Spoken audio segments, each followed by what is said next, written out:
Good morning po sa inyong lahat. Today is February 13. Valentine's na bukas. Shout out nga pala sa mga customer ko at followers ko. Ganon din sa mga followers kong bago. Okay, ito may customer na tayo mga kabarbers. Salamat muna tayo sa Lord.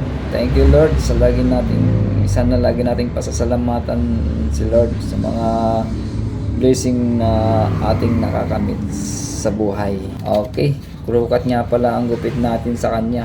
Dos ang bangs, kapal sa ibabaw, una ay medya. Ang gilid, zero na para malinis. Pwede niyong sundan yan, madali lang yan. Napaka-basic lang yung gupit na yan. Yan ang pinakamadali sa gupit ng barbero. Ito, okay na ito.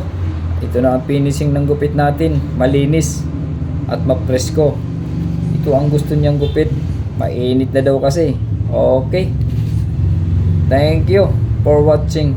Pa-share na rin po para updated kayo sa mga video ko. Bye-bye. Thank you.